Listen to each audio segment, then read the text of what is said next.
Bonsoir tout le monde, je suis arrêté pour la soirée. Demain matin, je vais passer aux douanes. Comme d'habitude, je vais enregistrer ma prochaine entrée au Canada. Non pas pour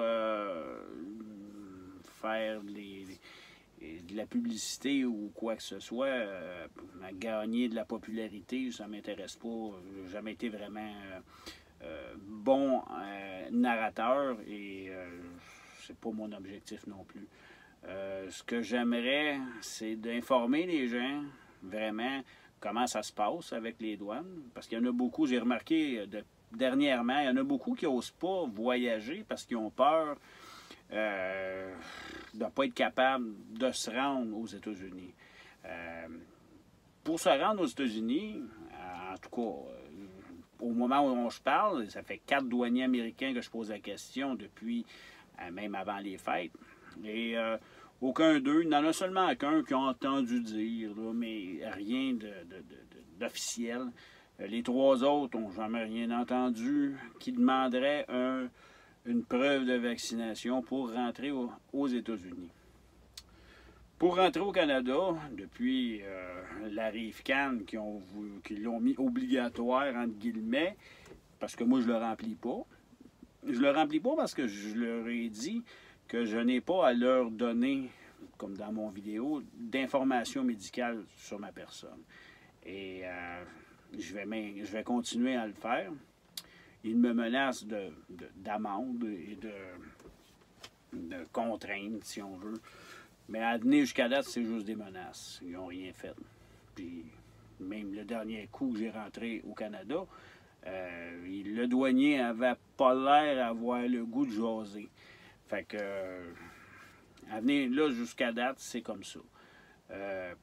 Pour le côté, pour les touristes, ben, ils savent, les touristes, qui vont pas souvent aux États-Unis et qui traversent pas les douanes très souvent.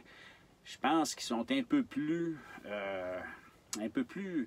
difficiles avec eux autres, contrairement à nous autres qui sont habitués de nous voir, sont habitués de nous parler, ils savent où est-ce qu'on est allé, ils savent exactement ce qu'on a fait. Là, ils ont eu l'ordre de nous serrer à vis pour qu'on adhère à cette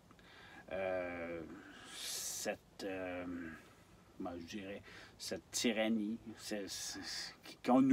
pour nous obliger à se faire vacciner, parce que c'est le but, dans le fond, là, que le gouvernement s'est donné, de vacciner toute la population.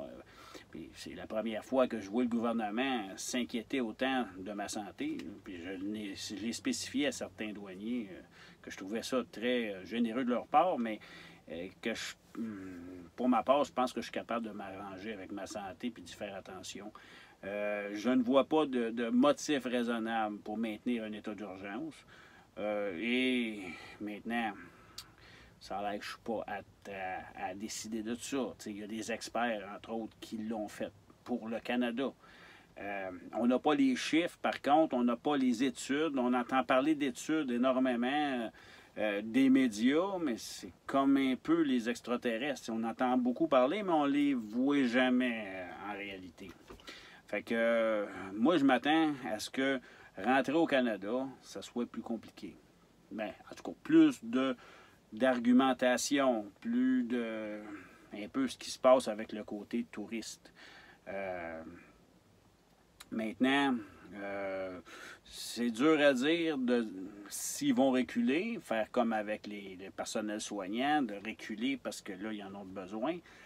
Moi, je pense qu'ils ne reculeront pas parce que leur objectif, d'après moi, et d'après ce que j'ai, les informations que je vais chercher, c'est vraiment de détruire l'économie et de créer une pénurie dans le système d'approvisionnement.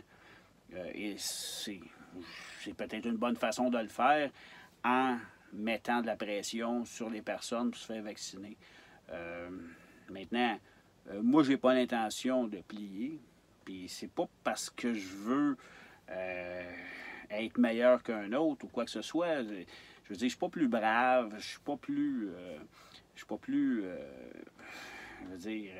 plus fort qu'un autre, je suis pas plus.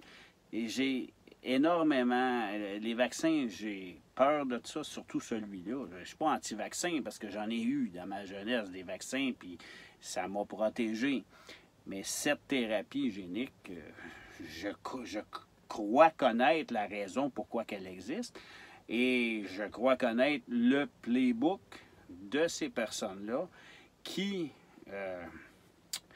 veulent nous l'imposer. Fait que pour ça, pour cette raison-là, je suis prête à tout laisser ce que j'ai, tout perdre même, perdre tout ce que j'ai, mais pas la santé. Ma santé, je la perdrai pas. Pas pour eux autres. Je suis même prête à mourir. S'ils veulent me l'injecter, il va falloir qu'ils me tuent. Parce que moi, je me laisserai pas faire. Puis ça, je suis convaincu qu'on n'arrivera pas là parce qu'ils ont perdu d'avance. S'ils avaient gagné, s'il y avait le contrôle, on s'en apercevrait pas. Comme les années passées, comme quand ils injectaient leur cochonnerie avec les vaccins contre la grippe, les vaccins. La H1N1, mes enfants n'ont jamais été se faire vacciner. On n'a jamais été se faire vacciner. On est en santé. Moi, j'ai même pas pogné un rhume depuis 2 ans. J'ai rien pogné. Mes enfants, ma femme, on n'est pas vaccinés. On ne le sera pas. Les enfants commencent à en avoir plein le casse de toute cette histoire-là. Je fais mon possible pour les garder.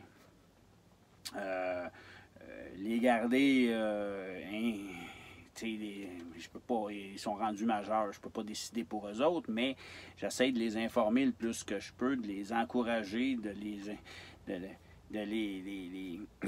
comment je dirais, de les rassurer. Maintenant, ce que c'est que j'aimerais qu'on fasse toute la gang ensemble, toutes les personnes qui ne croient plus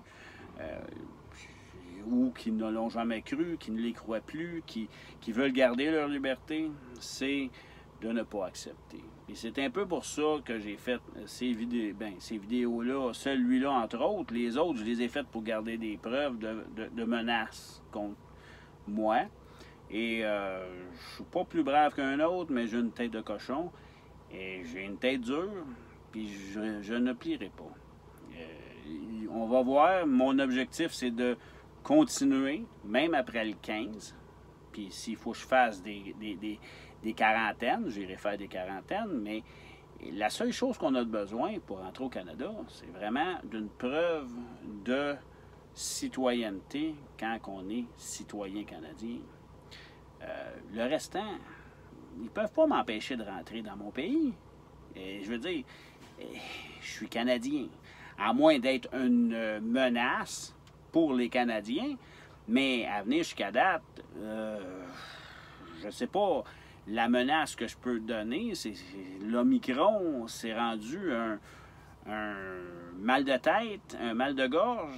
Je veux dire, il est très faible. Il y a même des docteurs, des médecins qui disent que c'est une bonne chose parce que la population va se faire des anticorps, vont s'immuniser naturellement contre ce virus-là.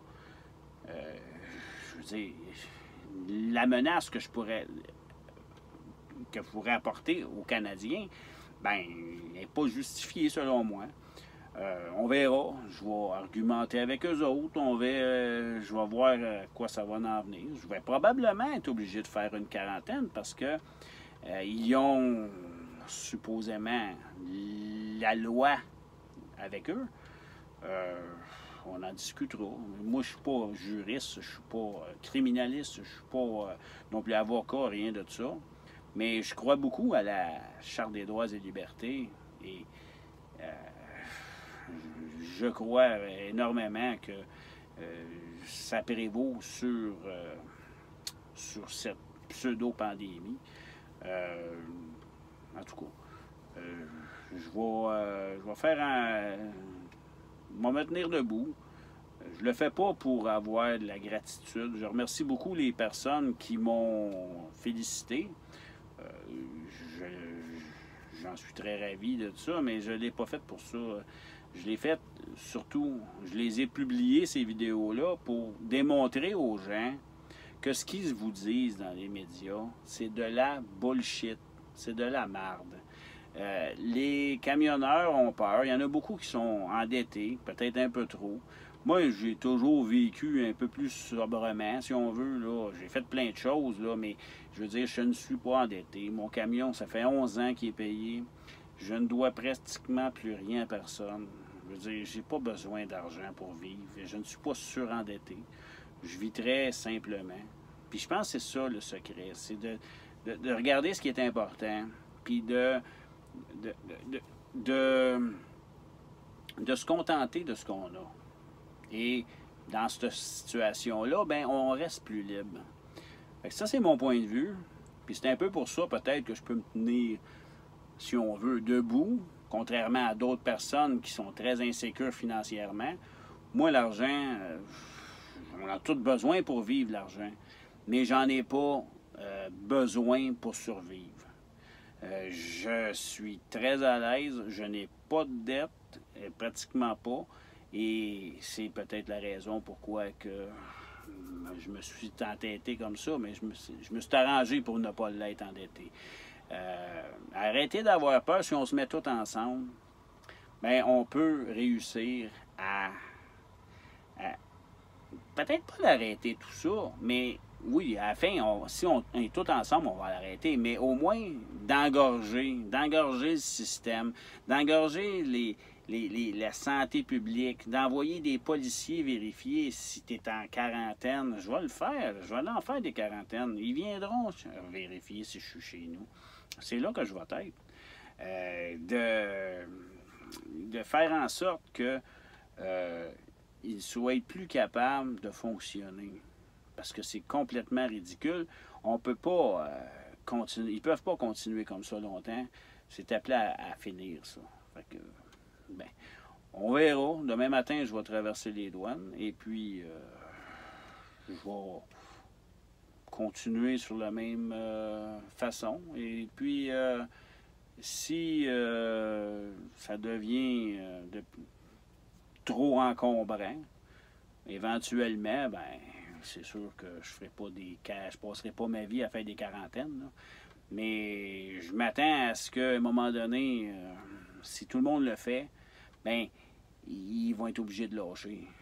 Puis, on a le droit de se promener. On a le droit on est libre, on est supposé d'être libre. Moi, j'en veux pas de cette dictature-là. Puis c'est un peu pour ça que là, je sors. Peut-être un peu tard, mais regarde, c'est à mon tour, là. Le 15 janvier, ils me menacent de m'empêcher de rentrer dans mon pays. C'est ce qu'on va voir. En attendant, ben, je vous souhaite une belle soirée. Puis, faites-vous-en pas, je suis encore pire que vous. Je suis gêné, je ne suis pas... puis je suis loin d'être brave. Je suis juste bien écœuré. Puis je suis juste bien décidé à garder mes droits. Les droits qui m'ont été donnés par des personnes qui ont été se battre pour. Puis je vais les garder, puis je vais me battre à mon tour pour les garder. Maintenant, passez une belle soirée et ça me fait plaisir de vous avoir rencontré. Bonne soirée.